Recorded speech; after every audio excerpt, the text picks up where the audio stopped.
तो यहाँ पर हम इस वीडियो में पढ़ने वाले हैं सुमित्रानंदन पंत का जीवन परिचय। तो यहाँ पर देखिए बच्चों, आपको यहाँ पर किस तरह से क्वेश्चन पूछा जाएगा। सुमित्रानंदन पंत का साहित्यिक परिचय देते हुए उनकी कृतियों का उल्लेख कीजिए। पहला टाइप का क्वेश्चन हो गया यहाँ पर आपको, जो आपको यहाँ पर पूछा जाएगा। यहाँ पर हम अपने पेन का कलर चेंज कर लेते हैं। तो यहाँ पर मैं यहाँ पर ये कलर ले लेते हैं। तो यहाँ पर जो आपका यहाँ पर कलर है उसे आपने चेंज कर लिया है। अब देखिए यहाँ पर अगले टाइप का जो आपको क्वेश्चन है वो कैसे पूछा जाएगा। तो टाइप 2 है कि देखिए, सुमित्रानंदन पंत का जीवन परिचय देते हुए आप उनकी साहित्यिक रचनाओं पर प्रकाश डालिए। कुछ इस तरह से आपको क्वेश्चन पूछने हैं। तो आपको जितना मैं बता रहा हूँ सिर्फ उतना लिखना है। आपको यहाँ पर 3 मार्क्स आपको यहाँ पर पूरी कंप्लीटली मिल जाएंगे।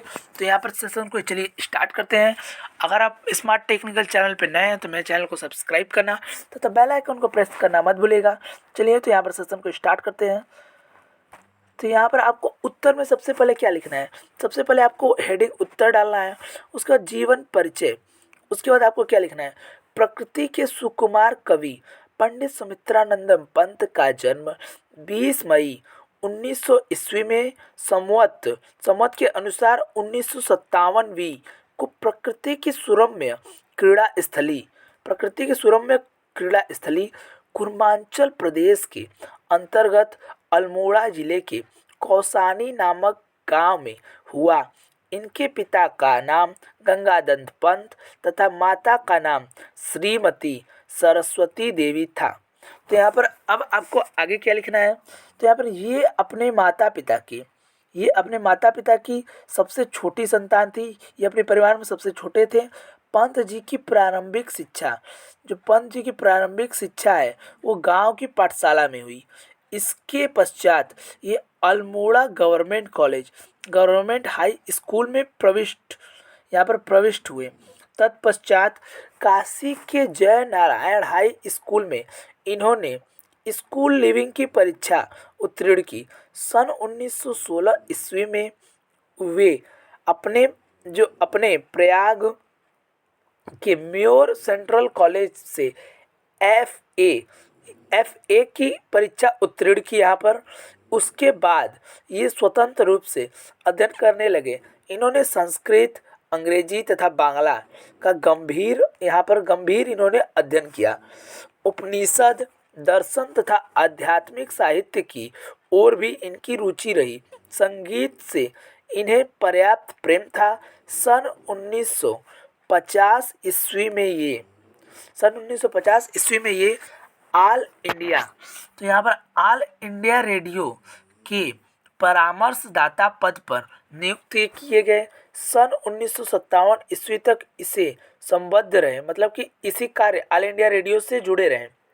इन्हें कला और बूढ़ा चांद नामक काव्य ग्रंथ पर साहित्य अकादमी पुरस्कार, लोकायतन पर सोवियत भूमि पुरस्कार और चिदम्बरा पर भारतीय ज्ञानपीठ पुरस्कार भी इन्हें मिले।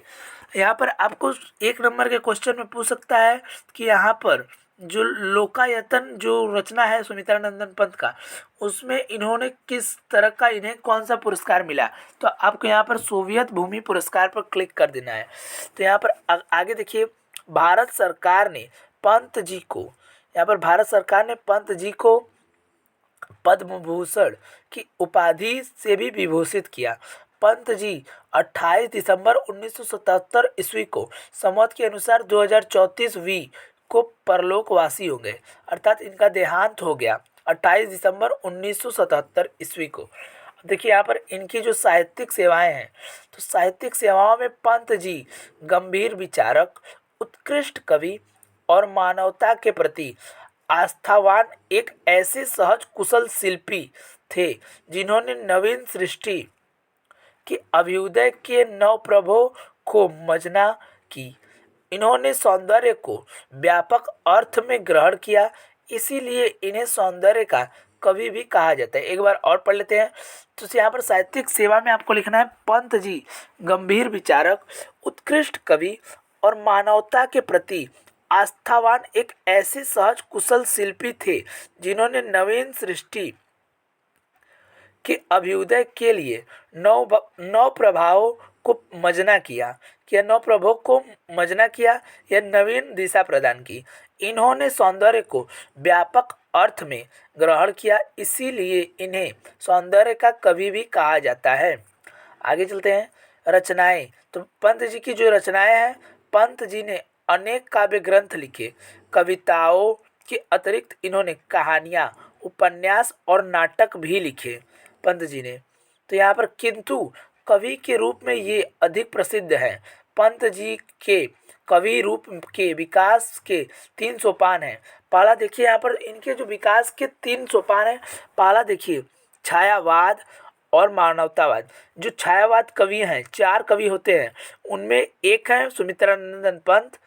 यहाँ पर देखिए दूसरा जो सोपान है वो है यहाँ पर प्रगति या मार्क्सवाद, तथा तीसरा नव चेतनावाद। तो यहाँ पर सबसे पहले वाले सोपान के बारे में पढ़ते हैं। पंत जी के विकास के प्रथम सोपान, जिसमें छायावादी प्रवृत्ति प्रमुख थी, की सूचक रचनाएं हैं बीड़ा, ग्रंथि, पल्लव और गुंजन। बीड़ा में प्राकृतिक सौंदर्य के प्रति कवि का अनन्य अनुराग व्यक्त हुआ है। ग्रंथि से वह प्रेम की भूमिका में प्रवेश करता है और नारी सौंदर्य उसे आकृष्ट करने लगता है। पल्लव छायावादी पंथ का चरम बिंदु है। अब तक कवि अपने ही सुख दुख में केंद्रित था, किंतु गुंजन से वह अपने में ही केंद्रित न होकर विस्तृत मानव जीवन की और मानवतावाद की ओर उन्मुख होता है। यहाँ पर दूसरा जो सोपान है इनका, वो देखिए द्वितीय सोपान के अंतर्गत 3 रचनाएं आती हैं, युगांत, युगवाणी और ग्राम्य। इस काल में कवि पहले गांधीवाद और बाद में मार्क्सवाद से भी प्रभावित हुए और होकर फिर प्रगतिवादी बन जाता है। यहाँ पर तीसरा सोपान है मार्क्सवाद की। तो यहाँ पर भौतिक स्थूलता पंत जी के मूल संस्कारी कोमल स्वभाव के विपरीत थी। इस कारण वह तृतीय सोपान में वे पुनः अंतर्गत की ओर मुड़े। इस काल की प्रमुख रचनाएं है स्वर्ण किरण, स्वर्ण धूलि, उत्तरा अतिमा, कला और बूढ़ा चांद, लोकायतन, किरण, पतझड़, एक भाव की क्रांति और गीता हंस। इस काल में कवि पहले विवेकानंद और रामतीर्थ से तथा बाद में अरविंद दर्शन से प्रभावित होता है। सन 1955 ईस्वी की बात की पंत जी के कुछ रचनाएं कौए, मेढक आदि पर प्रयोगवादी कविता का प्रभाव है, पर कवि का यह रूप भी सहज न होने से वह इसे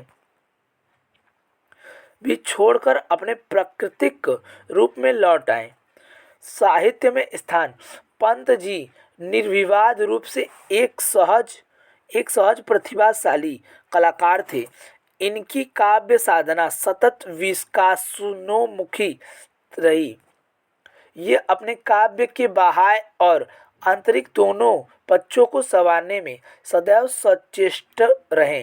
प्रकृति के सर्वाधिक सशक्त चितेरे के रूप में आधुनिक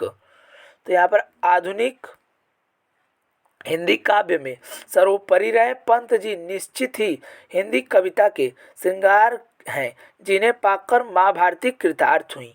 तो यहाँ पर देखिए ये वीडियो हमारा जो है वो यहाँ पर अब हम इसे क्लियर कर लेते हैं। तो यहाँ पर इस वीडियो में हमने पूरी तरह से देख लिया कि जो भी पंत जी का जीवन परिचय था। अगर वीडियो पसंद आया हो तो वीडियो को देखिए, वीडियो को यहाँ पर लाइक का ऑप्शन होगा और नीचे यहाँ पर आपको यहाँ पर रेड कलर में यहाँ पर सब्सक्राइब का ऑप्शन होगा, उस पर क्लिक कर दीजिएगा, क्योंकि इसके बाद जो भी मैं वीडियो डालूँ उसका नोटिफिकेशन आपको सबसे पहले मिल जाए। घंटा भी दबा दीजिएगा। धन्यवाद।